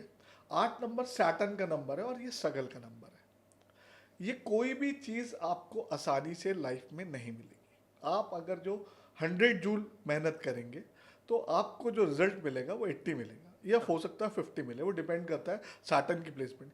लेकिन जो अल्टीमेट और परमानेंट सक्सेस है ना, वो सैटर्न ही देता है। सैटर्न क्या कहता है, आप एक ईंट लगाइए, फिर दूसरी लगाइए, फिर तीसरी लगाइए, और ऐसे पूरा अंपायर बना दीजिए। अच्छा। तो जितने भी सैटर्न गवर्न या 8 नंबर वाले लोग हैं, वो कोशिश ये करें कि कंटिन्यूअस मेहनत करते रहें, और वो एक दिन जरूर सक्सेस होंगे। लेकिन उनके लाइफ में हार्डशिप्स जो हैं बिल्कुल आने वाली हैं, उसको कोई नहीं रोक सकता। तो इसलिए अपने आप को स्ट्रॉन्ग बनाइए। ठीक है। फिर आते हैं 9 नंबर पे। 9 नंबर जो है मार्स का नंबर है, और मार्स जो है वो एनर्जी का प्लैनेट है। किसी भी चीज़ को इनिशिएट करने के लिए, जो जैसे मेरे को टेबल मूव करनी है, तो इसके लिए जो मुझे इसके वेट से ज़्यादा एनर्जी लगानी पड़ेगी तो मूव होगी। तो मार्स वाले जो हैं एनर्जी का नंबर होता है। इन लोगों में सबसे ज़्यादा चीज़ क्या होती है कि ये गो गेटर होते हैं। मार्स को आर्मी कमांडर कहा गया है, और ये किसी भी चीज़ को ठान लें तो पीछे नहीं हटते। तो ये वो लोग हैं, आप समझिए कि मैं कोई आर्मी कमांडर है, उसको बोल दूं कि शाम तक जो है ये आपको टाइगर हिल कॉन्कर करना है, तो वो ये नहीं देखेगा उसको बुखार हो रहा है, उसके सैनिक मर रहे हैं, वो भूखे हैं, प्यासे हैं, क्या हैं। या तो वो उसको कॉन्कर कर लेगा या वो मर जाएगा। मार्स वालों के साथ प्रॉब्लम क्या है कि इनको बहुत जल्दी जल्दी गुस्सा आता है। गुस्से में ये जितना अपना नुकसान करते हैं उतना ये किसी का नहीं करते। गुस्से में ये सेल्फ डिस्ट्रक्शन मूड में चले जाते हैं। तो अगर जो आपका नंबर 9 से आप रूल हो रहे हैं किसी भी तरीके से, तो आप अपने गुस्से पे कंट्रोल रखिए, नहीं तो आप लाइफ में बहुत सारी अपॉर्चुनिटीज मिस कर सकते हैं। जितने भी नंबर्स है 1 to 9, ये देख ले, सभी नंबर्स की मेरिट्स भी हैं, डिमेरिट्स भी Demerits भी। है ना। अब जो 2025 आने वाला है, अपकमिंग ईयर, ये किस मूलांक के लिए कैसा रहने वाला है? बहुत अच्छा सवाल पूछा, और ये एक इम्पॉर्टेंट सवाल है। देखिए, इसमें हम कई तरह से कैलकुलेशन कर सकते हैं। सबसे पहले हम कैलकुलेशन कर सकते हैं आपके मूलांक के हिसाब से। दूसरी कैलकुलेशन कर सकते हैं हम आपके पर्सनल ईयर के हिसाब से। तो मैं मूलांक के हिसाब से आपको कैलकुलेशन कर देता हूँ। मूलांक 1, अब 2025 जो है उसका हम टोटल करेंगे 2 + 0 + 2 + 5 आता है 9।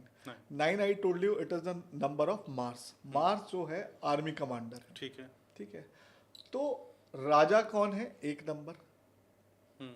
मार्स कौन है? सेनापति। सेनापति। जब ये दोनों मिल जाएंगे तो कोई ना कोई तो राज्य जीतेंगे। तो मूलांक 1 वालों के लिए, अगर जो आपका मूलांक 1 है, तो 2025 जो है आपके लिए गोल्डन ईयर साबित हो सकता है। क्या बात है, क्या बात है। ये साल आपके जीवन में मील का पत्थर बन सकता है। आपके सारे अटके हुए प्रोजेक्ट पूरे हो जाएंगे, आपको फाइनेंशियल गेन्स होंगे, आपका प्रमोशन हो सकता है, अच्छी जगह ट्रांसफ़र हो सकता है, स्टूडेंट्स का अच्छी जगह सिलेक्शन हो सकता है। गवर्नमेंट जॉब वालों के लिए ये साल बहुत अच्छे रहने वाला है। उनको अच्छे ट्रांसफ़र, अच्छे पोस्टिंग मिल सकते हैं, मन चाहे। ध्यान किस चीज का रखना है इस साल? देखिए, सबसे ज़्यादा जो मूलांक 1 वाले व्यक्ति। मैंने आपको बताया कि एक जो है ईगो का नंबर, ठीक है। और मार्स जो है एनर्जी का नंबर ठीक है, है। अग्रेशन का नंबर है। तो अगर मूलांक 1 वाले इस साल अपने अग्रेशन, अपने डोमिनेटिंग नेचर को कंट्रोल में रखें, हर चीज़ का इशू ना बनाएं, तो ये साल उनके लिए बहुत ही बेहतरीन जा सकता है। ठीक है। मूलांक 2 के लिए 2025 कैसा होने वाला है? मूलांक 2, जैसे मैंने बताया, चंद्रमा को आपका इमोशनल क्वेश्चन गवर्न करता है, ठीक है। और मार्स जो है वो आपका अग्रेशन है। जब आपके इमोशनल क्वेश्चन से आपका अग्रेशन मीट करेगा तो क्या होगा? Emotional turmoil. तो इस साल मूलांक 2 वाले जितने भी हैं उनको बहुत सारा इमोशनल टर्मोइल आ सकता है। आपके रिलेशनशिप में बहुत सारे इश्यूज आ सकते हैं, आपकी लाइफ में कई सारे प्रॉब्लम्स आ सकते हैं। तो ये साल मूलांक 2 वालों के लिए करियर फ्रंट पे अच्छा रहेगा, पैसे के हिसाब से अच्छा रहेगा, लेकिन सिर्फ इनकी पर्सनल लाइफ में मुझे काफ़ी सारे प्रॉब्लम्स दिखाई दे रहे हैं। अच्छा, और मूलांक 3 के लिए 2025? मूलांक 3, गुरु जो है वो नंबर 3 है, और मार्स जो है सेनापति है। तो गुरु की बात तो सेनापति हो चाहे राजा, दोनों को सुननी पड़ती है। और न्यूमरोलॉजी में 3, 6, 9 ये एक ग्रुप बनता है। तो इस साल मूलांक 3 वालों के लिए बहुत ही अच्छे जाने वाला है। ये उनके लिए नए अचीवमेंट्स लेके आएगा, ये उनके लिए पैसे के सोर्सेज बढ़ाएगा, नया बिजनेस लेके आएगा, शादी नहीं हो तो शादी हो जाएगी। मतलब ऑल ओवर देखा जाए तो मूलांक 3 के लिए बहुत अच्छा साल जाने वाला है। बस इनको वही प्रॉब्लम है कि इनको अपने ज्ञान का अहंकार नहीं करना है, नहीं तो फिर प्रॉब्लम होगी। सही बात है। और मूलांक 4 के लिए 2025? मूलांक 4 वालों के लिए वार्निंग। मार्स क्या है? एनर्जी है, ठीक और है। राहु को हम गैस कहते हैं। हम्म, अब एनर्जी या आग और गैस मिलेगी तो क्या होगा? एक्सप्लोजन होगा। बिल्कुल बिल्कुल। तो मूलांक 4 वालों, आप बहुत ज़्यादा सावधान हो जाओ। इस साल आपके लाइफ में बहुत सारे प्रॉब्लम्स आने वाले हैं। आपकी लाइफ में कोई कॉन्स्पिरेसी हो सकती है, आपके ऑपरेशन हो सकते हैं, आग लग सकती है, एक्सीडेंट्स हो सकते हैं, आपका पैसा अटक सकता है, इन्वेस्टमेंट डूब सकती है।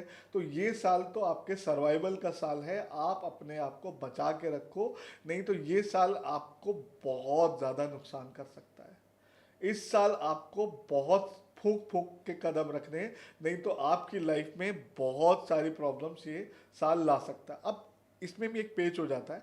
मान लीजिए मूलांक 4 आपका मूलांक है, लेकिन आपका पर्सनल ईयर के हिसाब से नंबर 1 आ रहा है, तो उतना प्रॉब्लम नहीं होगा। लेकिन अगर जो आपका मूलांक भी 4 है, कंडक्टर भी 4 है, और आपका पर्सनल ईयर भी 4 है, तो भैया आपके लिए ये साल बहुत प्रॉब्लमेटिक आने वाला है।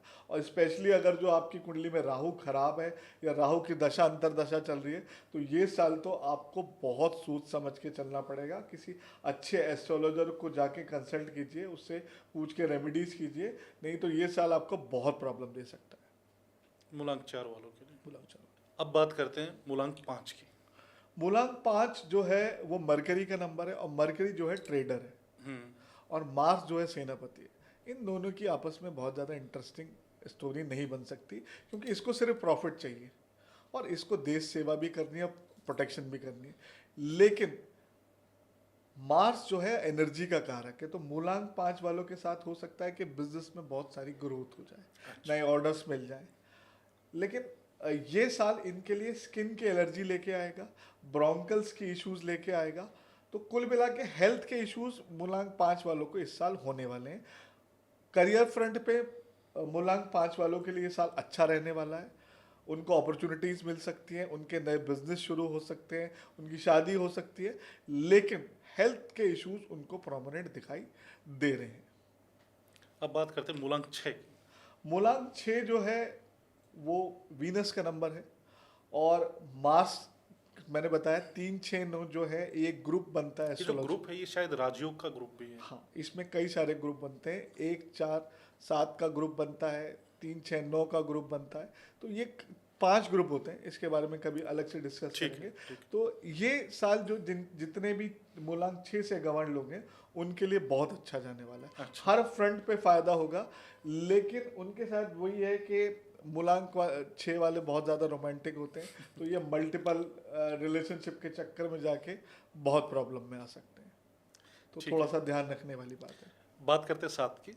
7 जो है वो केतु का नंबर है, और मार्स के साथ जब भी केतु आता है तो ये कई सारी प्रॉब्लम क्रिएट कर सकता है। बेसिकली मार्स ब्लड का कारक है, और केतु बैक्टीरिया और इन्फेक्शन का कारक है, तो इनको ब्लड से रिलेटेड इन्फेक्शन और बैक्टीरिया आने के चांसेस हैं।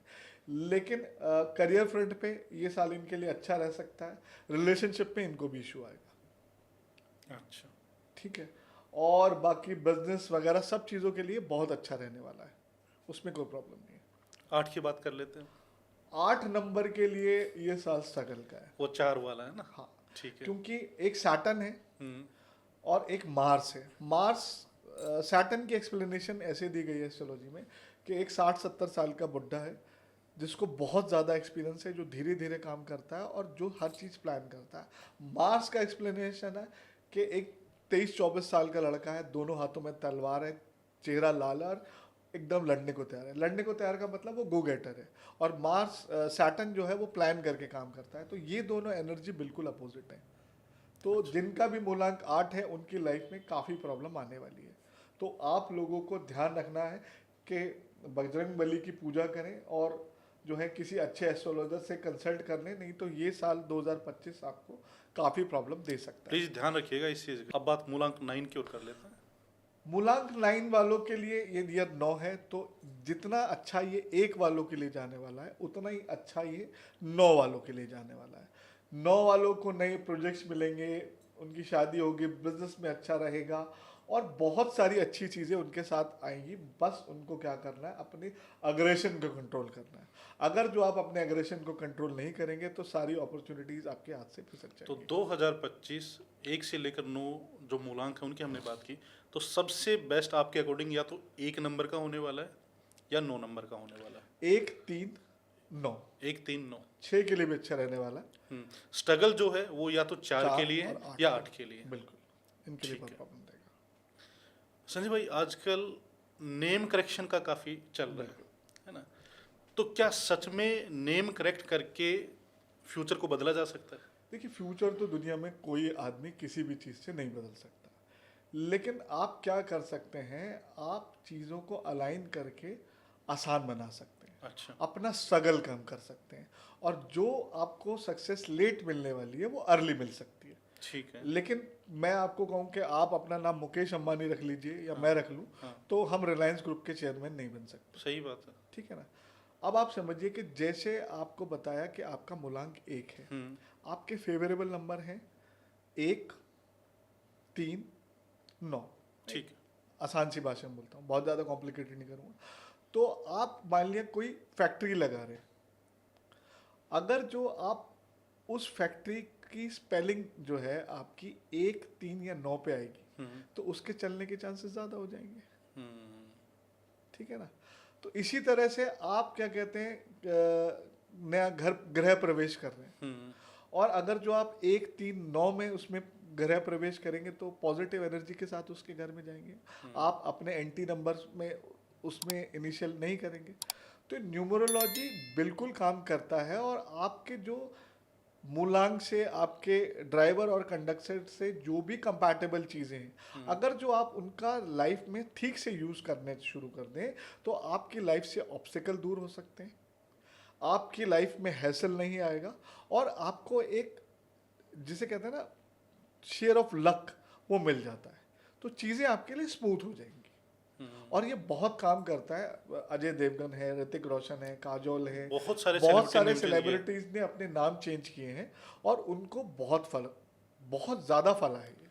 तो क्या सिर्फ नाम पब्लिकली चेंज करना है या डॉक्यूमेंट में भी चेंज करना है? देखिए, डॉक्यूमेंट में चेंज करना पॉसिबल नहीं है। Aadhaar card, PAN card, passport, specially passport, अब आप इंटरनेशनल ट्रैवल करेंगे तो बहुत मुसीबत हो जाएगी सब कुछ चेंज कराना। सही बात। तो इसका तरीका ये है कि आप अच्छे किसी न्यूमरोलॉजिस्ट से कंसल्ट कीजिए और आप क्या कहते हैं, उस नाम की रोज प्रैक्टिस कीजिए।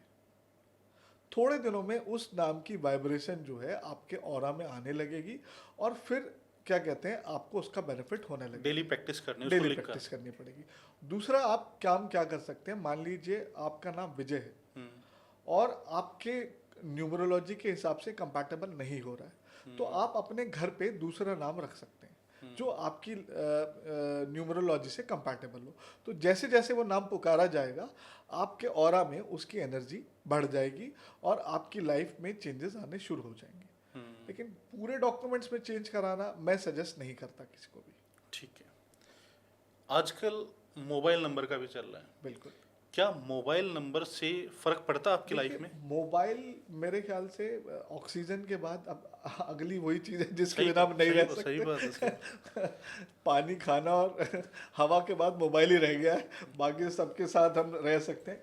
मोबाइल नंबर एक वाइब्रेशन है जिसमें आप सुबह उठते हैं ना, हम सबसे पहले ही करते हैं मोबाइल किसके मैसेज आए, तो उसके बिना लाइफ पॉसिबल ही नहीं है। अगर जो वो आपके न्यूमरोलॉजिकली आपके नंबर से कंपैटिबल हो, तो आपकी लाइफ में अपॉर्चुनिटीज़ लाएगा, आपके डील्स क्रैक होंगे, आपसे अच्छे लोग मिलेंगे, आपका नेटवर्क सर्कल बढ़ेगा, और यही आपका एंटी हो जाए, आपको बेवकूफ़ लोगों के फ़ोन आएंगे, आपके डील्स क्रैक नहीं होंगे, आपका बिजनेस नहीं बढ़ेगा। आज की डेट में नेम न्यूमरोलॉजी और मोबाइल न्यूमरोलॉजी, ये तो सभी को करा लेना चाहिए, क्योंकि इसमें कोई बहुत लंबा चौड़ा हिसाब किताब नहीं होता। मैं आपको बोलूं कि आप क्या कहते हैं, 40 दिन तक ये वाली रेमेडी कीजिए, आप कर पाए ना कर पाए बड़ा मुश्किल है। लेकिन मैं आपको बोलूं, आप अपना मोबाइल नंबर चेंज कर लीजिए, वो एक ही बार करना है। सही बात आप है। अपना नाम जो है अपनी न्यूमरोलॉजी से कंपैटिबल बना लीजिए, वो एक ही बार एक ही करना बार है। करना है। तो अभी क्या है, फास्ट फूड का ज़माना है। अब जो है, आप पूरा भोजन तैयार नहीं करने वाले, अब तो आप किसी भी साइट से ऑर्डर करने वाले। तो इस फास्ट लाइफ में न्यूमरोलॉजी, नेम कंपैटिबिलिटी और मोबाइल कंपैटिबिलिटी अगर जो आप कर लेते हैं, तो आप अपनी लाइफ के हैसल्स ख़त्म कर सकते हैं और अपने लिए बहुत सारी अपॉर्चुनिटीज़ क्रिएट कर मैं आपको बताता हूँ, मैंने सच में किया है। मैंने अपने नाम में भी चेंज किया है, हिम्मत भारद्वाज, भारद्वाज में मैंने एच को एक्स्ट्रा किया है। अब आप देखेंगे हिम्मत भारद्वाज में आपको एच एक्स्ट्रा दिखेगा। साथ ही मैंने अपना मोबाइल नंबर भी चेंज किया है, बिल्कुल। लास्ट में 555, जो उसका पूरा जो जब भी उसको एडअप करते हैं तो लास्ट में 3 या 5 आना चाहिए, क्योंकि ये छोटे छोटे स्टेप है, कर ही सकते हैं। बिल्कुल। अगर हमें आगे बढ़ना है और अगर इन चीज़ों से थोड़ा सा भी फर्क पड़ता है, थोड़ा सा वैसे तो फर्क बहुत ज़्यादा पड़ता बहुत है, फर्क पड़ता है ना। लेकिन जब मैं चेंज कर रहा था, मुझे लगा कि अगर ये मतलब एक स्टेप भी मुझे आगे लेके जाएंगे तो क्या दिक्कत है, छोटे से स्टेप है, एक हल्का सा लेटर ऐड करना है और मोबाइल नंबर अपना चेंज करना है। तीसरी चीज चलती है सिग्नेचर। सिग्नेचर, वो बहुत इंपॉर्टेंट चीज़ है। अच्छा, सिग्नेचर का फर्क भी पड़ता है। बिल्कुल पड़ता है। देखिए, ये सब एस्ट्रोलॉजी के ही पार्ट हैं। सिग्नेचर बेसिकली आपका सबकॉन्शियस से निकलता है। जब भी आपने बचपन में अपने सिग्नेचर बनाए होंगे, ऐसे नहीं है कि किसी से पूछ के बनाए होंगे, जो आपके उस टाइम मेंटल स्टेटस होगा उस हिसाब से आपका सिग्नेचर आपने लिख दिया होगा। ठीक है। अब होता क्या है कि सिग्नेचर, इसे हम ग्राफोलॉजी कहते हैं, और ये अपने आप में एक पूरी की पूरी अलग ब्रांच है। मैं आपको बेसिकली स्टेप बता देता हूँ। आपका सिग्नेचर जो है वो हमेशा अपवर्ड होना चाहिए, तो वो लाइफ में ग्रोथ दिखाता है। दूसरी चीज़, आपको सिग्नेचर काटना नहीं है, अच्छा। वरना वो आपके लाइफ में ऑब्स्टेकल दिखाता है। तीसरी चीज़, आपका जो सिग्नेचर का फर्स्ट स्टेप है, फर्स्ट लेटर है, वो थोड़ा सा बड़ा होना चाहिए, तो ये आपकी इंडिविजुअलिटी को दिखाता है। बाकी बहुत सारी चीज़ें, तो इन सब चीज़ों के लिए आप अपने आप ट्राई ना करके किसी एक्सपर्ट की सलाह ले लें, तो उससे आपको बहुत फ़र्क पड़ सकता है। ठीक है, तो हमने नेम का देखा, सिग्नेचर का देखा, मोबाइल नंबर का देखा। अब 2025 में मैं स्टूडेंट्स के लिए आपके कुछ टिप्स चाहूँगा कि कैसे वो 2025 को बेस्ट बना सकते हैं स्टूडेंट्स, क्योंकि हमारी जो ऑडियंस है वो ज़्यादातर स्टूडेंट्स हैं। देखिए, सबसे पहली चीज़ तो क्या है, कोई भी विद्या सिर्फ तब आ सकती है जब आपका मन एकाग्र हो। कुछ भी कर लीजिए, आपको फोकस की ज़रूरत है। जो भी आपने आज तक अचीव किया है, स्कैटर्ड माइंड से अचीव नहीं किया, आपने लगातार एक ही चीज़ पे फोकस करके इसको अचीव किया है। सही बात तो है। सबसे पहले मैं बच्चों को बताना चाहूँगा कि आप जो है अपना फोकस बढ़ाइए। इसका सबसे आसान तरीका है त्राटक। त्राटक जो है एक ऐसी चीज़ है, अगर जो आप इसको 3 महीने कर लेते हो, तो आप ये समझ लीजिए, जो सब्जेक्ट आप 5 घंटे में ग्रैस्प कर पा रहे थे, वो फोकस के साथ आप 1 घंटे में कर पाओगे। उसमें बहुत कुछ नहीं करना होता, थोड़ी सी दूरी पे अपने एक अंधेरे कमरे में एक मोमबत्ती या दिया रखिए और उसको कंटिन्यूसली आप स्टेयर कीजिए। धीरे धीरे आपका माइंड जो है वो फोकस होने लगेगा, आपके थॉट चैनलाइज होने लगेंगे, और जैसे ही आपका फोकस बढ़ेगा, वैसे आपको क्या कहते हैं, आपके ग्रेड्स में वो दिखने लगेगा। दूसरी चीज़ मैं आपको बताता हूँ, आपको क्या करना है, आपको अपने सांसों पर नियंत्रण रखना है। कोई भी विद्या सीखने के लिए अगर आप अपने सांसों पे नियंत्रण कर लें, ये बहुत लंबा टॉपिक है, इसे स्वर विज्ञान में कहते हैं। आप सिर्फ अपने सांसों को साथ, आपने कुछ नहीं करना, आपने आराम से बैठ जाना है, गहरी सांस लेनी है, गहरी सांस छोड़नी है। इससे आपको बड़ा लाभ होगा। अगर जो आप ये 2 प्रैक्टिस रेगुलर करते हैं तो इससे बड़ा फर्क पड़ेगा। अब आ जाते हैं वैदिक रेमेडीज पे।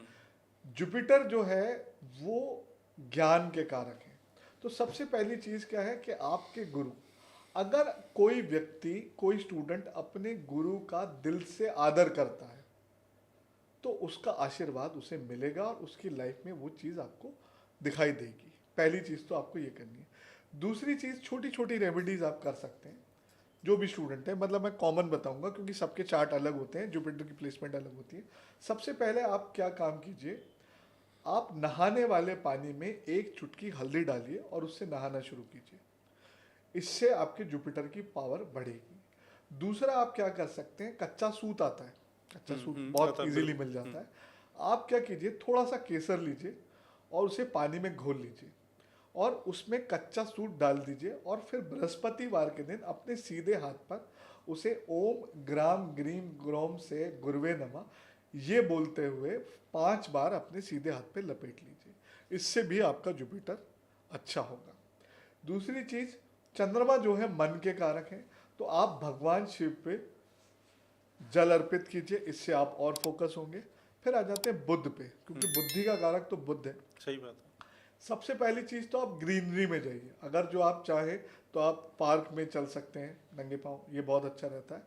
किसी भी पौधे में आप रेगुलरली पानी देना शुरू कीजिए। स्पेशली एक पौधा आता है आंवले का, अगर जो आप उसको लगाते हैं तो इससे बुध आपका अच्छा होता है। और अगर जो आप आंवला कंज्यूम करते हैं किसी भी तरीके का, तो इससे भी आपका बुध बहुत अच्छा होता है। अगर जो आप ये सारी चीज़ें रेगुलर प्रैक्टिस में लाएंगे तो आप थोड़े दिनों में अपने अंदर चेंजेस देखने लगेंगे। और जो सबसे बड़ा उपाय है, हनुमान जी को महाबली और महाज्ञानी कहा जाता है, सही उनके बात। गुरु जो है भगवान सूर्य। भगवान सूर्यदेव। तो अगर जो आप सूर्य देव को जल चढ़ाते हैं, जल अर्पित करते हैं, तो इससे आपका तेज बढ़ेगा और आपको सक्सेस मिलने के चांसेस बढ़ेंगे। दूसरा एक मंत्र बताता हूँ, गायत्री मंत्र। जो बच्चा रोज 108 बार गायत्री मंत्र का जाप करेगा, 3 महीने में उसकी एनर्जी में, उसके ऑरा में, उसके शरीर में, उसके चेहरे में, हर चीज में आपको चेंजेस नजर आने शुरू हो जाएंगे। गायत्री मंत्र गारंटेड। के जब। गायत्री मंत्र। अच्छा। तो कायदे से अगर जो ये सारी रेमेडीज आप कर लेंगे, पढ़ना तो पड़ेगा ही, बिना पढ़े को रेमेडी तो काम नहीं करेगी। सही बात है। अगर जो आप कायदे से ये सारी चीजें कर लेंगे तो आपको पढ़ाई में आगे बढ़ने में कोई नहीं रोक सकता। बिल्कुल सही बात है। कुछ tips, tricks, suggestions business owners के लिए, क्योंकि मैं खुद भी बिजनेस करता हूँ। देखिए, बिजनेस सबकी चार्ट अलग है, सबकी न्यूमरोलॉजी अलग है, लेकिन मैं बेसिक टिप्स बता देता हूँ। व्यापार का जो ग्रह है वो बुध है। तो सबसे पहली चीज क्या है, बहन, बेटी, बुआ, मौसी, इनसे रिलेशनशिप अच्छा रखिए। इनको रेगुलरली बुधवार के दिन स्पेशली कुछ ना कुछ गिफ्ट अच्छे कर देते रहिए, तो आपका बुध जो है अच्छा रहेगा।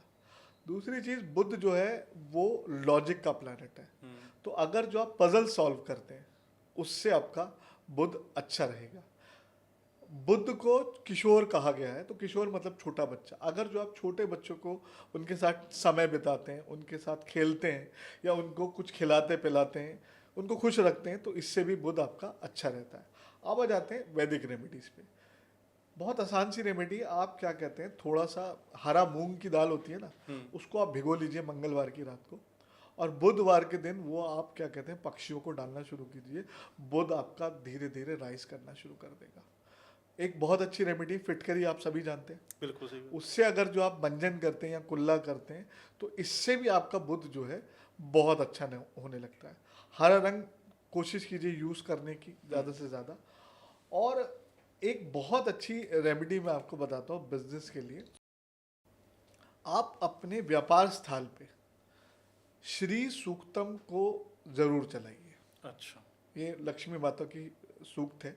अगर जो आप इसको चलाते हैं तो इससे आपके बिजनेस में 100% अपलिफ्टमेंट होगा। अब कुछ सजेशंस रिलेशंस के लिए, क्योंकि आजकल रिलेशंस में है ना, हाँ। बड़ी प्रॉब्लम होती है। बिल्कुल। देखिए, मैं आपको बहुत बेसिक रेमेडीज बताता हूँ। सबसे पहली चीज़ तो क्या है, रिलेशनशिप, मैं हस्बैंड वाइफ वाले रिलेशन की बात कर हस्बैंड रहा वाइफ, हस्बैंड वाइफ, हूँ। रिलेशनशिप का जो कारक है वो है वीनस। गर्लफ्रेंड वाला रिलेशन। हाँ। वीनस जो है वो साफ सफाई का कारक है। ठीक। तो सबसे पहली चीज़ है आपको अपने घर को ऑर्गेनाइज रखना है।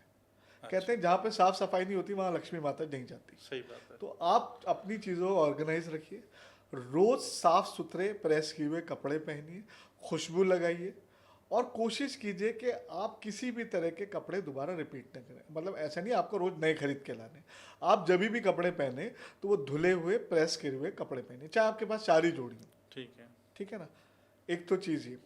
दूसरी चीज़ आपको क्या करनी है वीनस के लिए, वीनस को वाइफ कहा जाता है, मतलब शुक्र जो है हमारी वाइफ है। तो जो व्यक्ति अपनी वाइफ को खुश रखेगा उसका वीनस अपने आप स्ट्रांग होगा, वो और लग्जरी और पैसा देगा उसको। दूसरी चीज़, एक बहुत अच्छी रेमेडी है, एक छोटा सा दिया लीजिए, ठीक है।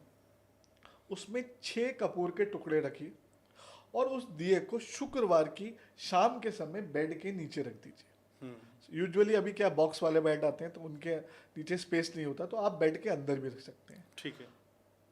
हफ्ते बाद 2 हफ्ते बाद वो कपूर जो वेपराइज हो जाएगा तो उसको रिफिल कर दीजिए। अगर जो आप ऐसा लगातार करते रहेंगे तो आपके रिलेशनशिप जो है 2-3 महीने में ठीक होने लगेंगे। एक बहुत अच्छी रेमेडी है, आप क्या कहते हैं अपनी वाइफ को किसी भी फ्राइडे को, मतलब यूजुअली 1-2 फ्राइडे को किसी अच्छे आइसक्रीम पार्लर में ले जाके कोई महंगी वाली आइसक्रीम खिलाइए। आप ले जाते हैं ना? हाँ, बिल्कुल ले जाते हैं बिल्कुल ले जाते हैं, क्योंकि वीनस जो है लग्जरी का कारक है। अगर जो आप सस्ती वाली खिलाएंगे तो उसका वो मजा नहीं है। ठीक है। आप महीने में एक बार तो अफोर्ड कर ही सकते हैं। बिल्कुल बिल्कुल। आप क्या कहते हैं किसी अच्छे वाले पार्लर में और अच्छी वाली आइसक्रीम खिलाएंगे तो आपका वीनस अच्छा होगा।